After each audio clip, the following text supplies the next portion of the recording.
E o fato de você não achar que o Brasil vive uma ditadura é uma questão de miopia pessoal sua, a qual você tem direito. Mas um país onde você tem o maior líder político preso, você tem 61% da população com medo de se expressar, você tem jornalistas exilados, você tem deputados exilados, você tem pessoas colocadas, pessoas comuns, milhares de pessoas comuns colocadas na prisão por questões banais. Então, se você não enxerga que diante de tudo isso o Brasil vive uma ditadura, tudo bem, é um direito seu. Tá no ar o Boletim Coppola News, o canal de cortes mais visto do YouTube. Eu sou Márcio Andrade. E no vídeo de hoje você vai ver que a Lei Magnitsky, sanções, tarifaço e também cancelamento de vistos, tudo isso pode acontecer com autoridades autoritárias aqui no Brasil. Algumas coisas já aconteceram, mas tem muito mais coisas por vir. Portanto, se inscreva no canal, deixa o seu comentário e deixa também o seu like. Se liga aí. Paulo, eu queria entrar num ponto aqui com você do Eduardo Bolsonaro. Né, o Eduardo Bolsonaro está nos Estados Unidos, todo mundo sabe que se ele colocar o pezinho aqui no Brasil, ele vai ser preso, né? Ninguém tem dúvida disso. Então, o próprio Jair Bolsonaro já disse que talvez ele não volte mais para o Brasil, pelo menos enquanto o Brasil estiver vivendo esse período, né, que vocês colocam aí, classificam como uma ditadura. O fato é que o Eduardo Bolsonaro chegou a ser colocado como um nome para as eleições presidenciais. E no seu programa, como você falou que eu acompanho, claro, acompanho tudo de todos os lados, até por dever profissional, para informação. Você colocou ali que você é bom o programa. É bom. Que você é fiel ao Eduardo Bolsonaro e não ao Jair. Eu não lembro se a palavra foi fiel, tá? Então você pode me corrigir, claro. Que você é time Eduardo Bolsonaro, não tanto time Jair Bolsonaro. Nesse sentido, o Eduardo fora do jogo eleitoral, porque, né, ainda estamos aí nesse processo em que, se ele vier para o Brasil, ele pode ser preso. O Tarcísio não pode vir a ser um nome importante para vocês? E quando ele aparece, ele é chamado de rato, ele é atacado principalmente pelo Eduardo. Como é que vai se dar isso? Como é que vocês podem chegar ao poder de novo, se não tiver um nome que possa ganhar as eleições? São muitas perguntas juntas, né? Vou tentar quebrar elas em alguma parte. Eu disse que minha lealdade ao Eduardo Bolsonaro, de fato quando você se propõe a seguir uma empreitada com alguém, né, isso é uma coisa muito, muito verdadeira nos meios militares, você tem lealdade a essa pessoa. Um soldado tem lealdade ao outro soldado, o irmão de arma dele. Isso é uma coisa muito forte, uma coisa que faz parte da minha criação, da qual eu acredito muito. Então, Eduardo e eu morreria para protegê-lo, porque entendo que ele é um irmão de arma numa guerra que nós estamos travando. Eu nunca tive essa mesma relação com Jair Bolsonaro. A minha relação com Jair Bolsonaro é uma relação muito parecida com a de vocês, talvez por uma relação pessoal mais próxima, mas eu nunca trabalhei com o Jair Bolsonaro, eu nunca busquei uma participação em cargo público, etc, etc. E foi isso que eu quis dizer. Neste processo atual, Jair Bolsonaro e Eduardo Bolsonaro têm visões diferentes, como ficaram explicitadas, inclusive, nos diálogos que se tornaram, infelizmente, constrangedoramente, porque são diálogos privados sem nenhuma necessidade de terem se tornado públicos, mas se tornaram. Então fica muito claro que Eduardo Bolsonaro vê um caminho para a solução do Brasil diferente do de Jair Bolsonaro. A minha lealdade está a Eduardo Bolsonaro nesse processo, porque também é com quem tem as ideias das quais eu partilho. Bom, essa é uma parte da resposta. Respeito do Eduardo voltar ou não para o Brasil. Eduardo e eu tomamos uma decisão. Essa é uma decisão de sacrifício. A decisão de sacrifício porque nós não sabemos qual vai ser o resultado final. Mas nós estivemos dispostos a sacrificar a possibilidade de voltar à própria pátria em defesa da liberdade dos brasileiros. A imprensa não acreditou nisso, mas o Eduardo, quando veio para cá, veio disposto a nunca mais voltar se assim for necessário. Mas brigar para que possa voltar, para que ele possa voltar, para que eu possa retornar ao Brasil quando eu quiser, para que ele possa... E o caminho para isso passa, inclusive, pela anistia. Se houver anistia, Eduardo Bolsonaro é, hoje, o melhor candidato e o melhor futuro presidente da República do Brasil. Se não houver anistia, aí é um outro problema, porque aí nós entramos numa divergência. a sua pergunta foi muito oportuna. Vocês têm que ter um candidato para as eleições de 2026 que seja viável. Ora, eu não acredito em eleições em 2026, como eu não acredito que o Brasil teve eleições livres em 2022. Então seria insano da minha parte. O Eduardo foi eleito em 2022. Como é que você pode dizer que não teve eleição livre? Eduardo foi eleito o quê? Deputado. Eu estou falando de eleição para presidente. Sim, mas é a mesma eleição, mesma maquininha, o mesmo eleição? Tudo. É claro, o mesmo pleito. Não. Vocês estão preocupados. Tá, vocês estão preocupados com a maquininha. A maquininha não estou preocupada com a maquininha, não. Eu estou falando do processo eleitoral. O processo eleitoral de 2022, em que o Eduardo foi eleito deputado federal, é o mesmo processo eleitoral que se você elegeu o presidente da República, deputado federal, uma parte do Senado Federal e governadores. Então, aí tudo bem. O outro lado que não interessa, que está errado. Certo. Há uma diferença enorme entre a condução da eleição para presidente da República e a condução da eleição para deputados. O grau de perseguição que o presidente Bolsonaro sofreu durante as eleições de 2022 não é compatível com o que seria possível naquele momento para as centenas de milhares de disputas para deputados e deputados estaduais e senadores em todo o Brasil. Não é possível fazer o mesmo grau de perseguição política que o Supremo Tribunal fez nas eleições de 2022 contra o presidente Bolsonaro. Não é possível. Era fisicamente, naquele momento, impossível. Talvez em 2026, agora que o poder está mais consolidado na mão do Supremo Tribunal Federal, talvez eles tenham mais instrumentos. Ainda assim, vocês têm ideia de quantos deputados da oposição estão debaixo de algum tipo de júdice das suas candidaturas? Se vocês não têm, eu recomendo que perguntem à Câmara. São inúmeros. Inúmeros senadores, deputados que viram para mim e falam: olha, eu não posso falar porque tem um negócio de uma AIGE aqui, que se eu falar, eu não vão me caçar o mandato. Ora, perguntem ao Deltan Dallagnol. Deltan Dallagnol, de quem eu fui muito crítico, hoje eu gosto muito dele. Fui muito crítico à posição dele como procurador da Lava Jato, mas eu sempre disse, minha posição era crítica ao Deltan Dallagnol, mas sempre disse: olha, o Deltan Dallagnol foi legitimamente eleito pelo povo. E cadê o mandato do Deltan Dallagnol? Então, eu não acredito, eu insisto, eu não acredito que nós tenhamos, de fato, eleição em 2026. Ah, Paulo, mas aí se não for o Eduardo porque ele não pode voltar, e não for o Jair porque ele está inelegível. Ora, se isso acontecer, nós já vivemos uma ditadura consolidada. Aí os instrumentos vão ter que ser outros. O candidato vai ser quem o Alexandre de Moraes quiser. Se o Alexandre de Moraes quiser que seja o Tarcísio, será o Tarcísio. Se o Alexandre de Moraes mudar de ideia e não quiser mais que seja o Tarcísio, será outro. E assim é em uma ditadura. Não interessa, se interessa que se a candidata na Venezuela foi a Maria Corina Machado ou se foi o outro cara, não faz diferença. O presidente é quem o Maduro decide que é. E é hoje a situação que eu acredito que o Brasil vive para 26.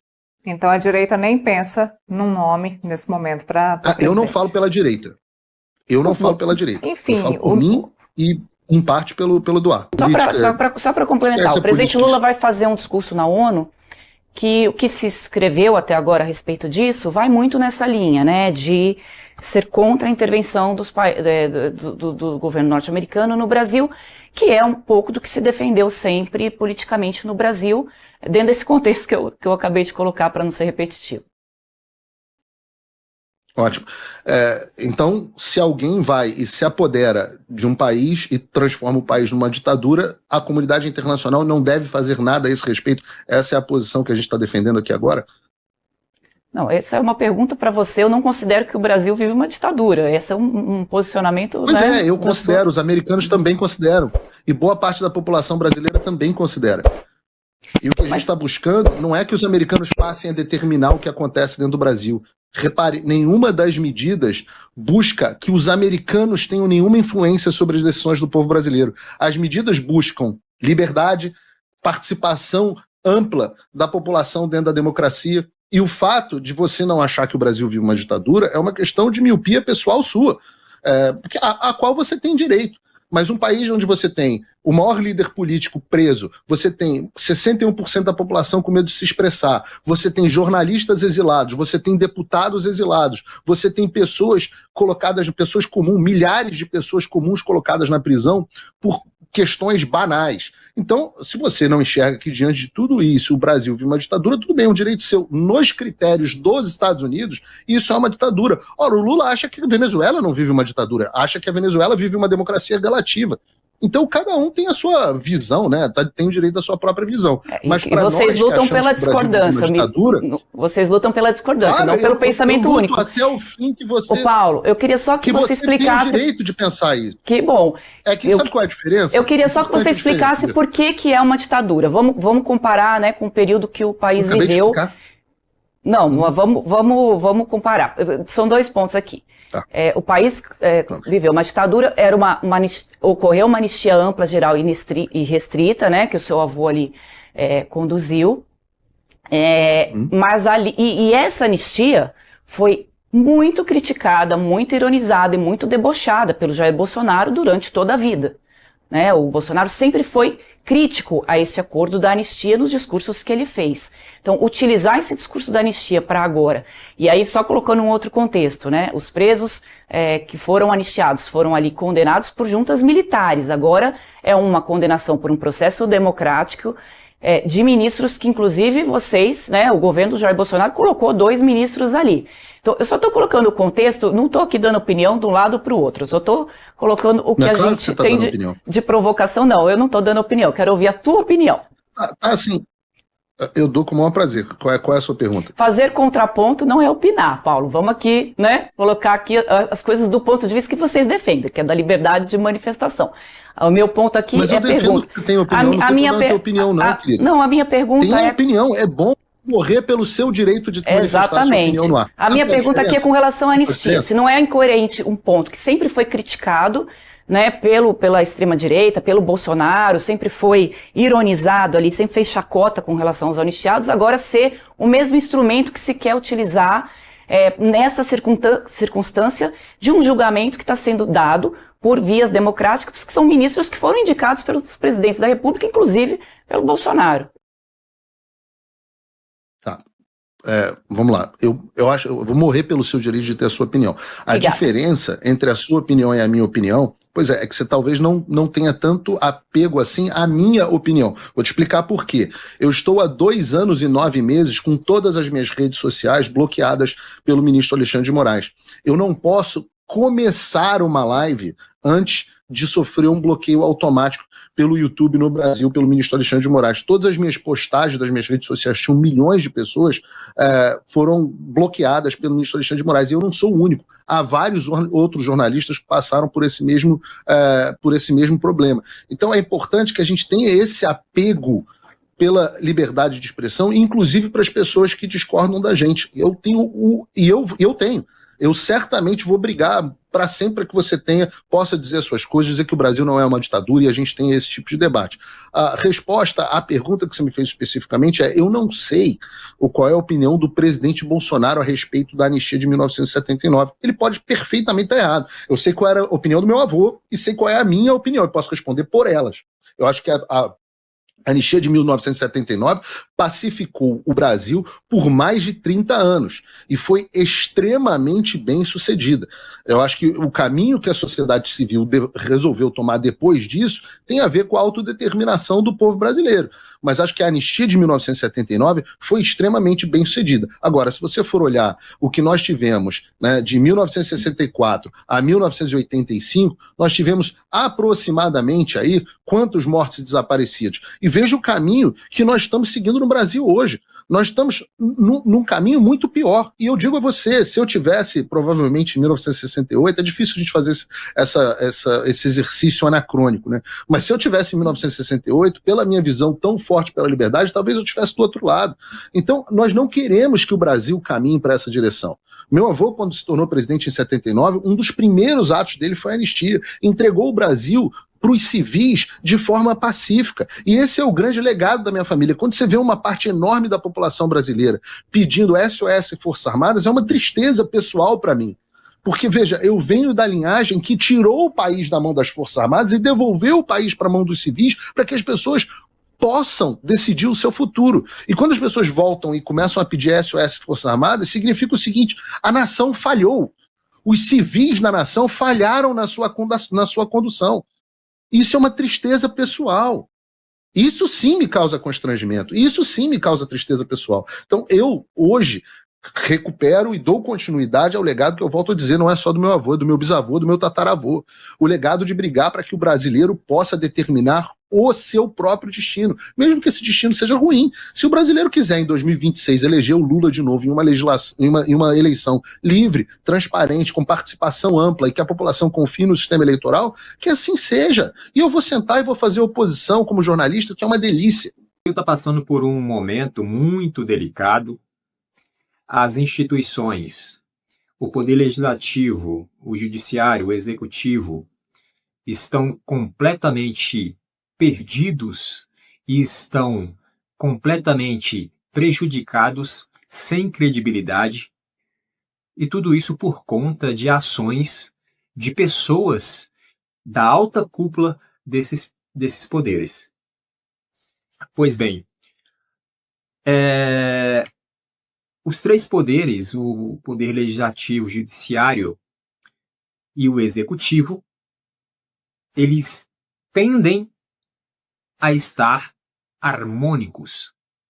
Pelo menos é isso que diz a Constituição, deveria ser harmônicos, né? Deveria ter um equilíbrio entre os três poderes, cada um fiscalizando o outro, né? Na questão dos freios e contrapesos. A própria Constituição diz isso. Porém, na prática não é assim que funciona. O que a gente vê hoje no Brasil é justamente um poder sobressaindo sobre o outro. Então, o que acontece? Isso necessariamente vai refletir lá na ponta, ou seja, no indivíduo, no povo, na sociedade. Mas, ao que parece, as ditas autoridades não estão nem aí para esse negócio, né? Não estão nem aí para as instituições que elas próprias pertencem, né? Então, a coisa está em uma tônica de projeto, na verdade, já vem de muito tempo, aquela coisa do projeto de poder, do poder pessoal, né? Todas as ações são em benefício próprio ou em benefício da minha ideologia política, da minha visão de mundo. Então, essas pessoas que estão nessas instituições, elas arrogam para si todo esse poder e traz essa tônica de visão de mundo para dentro da própria instituição, né? E, obviamente, quando isso acontece, aí há uma corrupção própria, né, de corromper a própria instituição. Ou seja, o Brasil está em um patamar em que a alta cúpula que governa, que dirige o país, né, ou seja, o pessoal do Poder Executivo, começando pelo Presidente da República, aí tem o pessoal do Judiciário, começando lá pelo STF, aí tem o pessoal do Legislativo, começando lá pelo Senado, tem o pessoal lá da Câmara, são os deputados e tudo mais, no Senado e senadores. E ao que parece, a coisa está se enveredando aí para algo muito grande aí, de penalização em relação aos Estados Unidos para com o Brasil. É isso. Essa é a situação em que o Brasil se encontra, essa é a situação em que a população brasileira, a sociedade do Brasil, a nação brasileira se encontra. Por esse vídeo é isso, se inscreva no canal, deixe o seu comentário e deixe também o seu like. Até breve.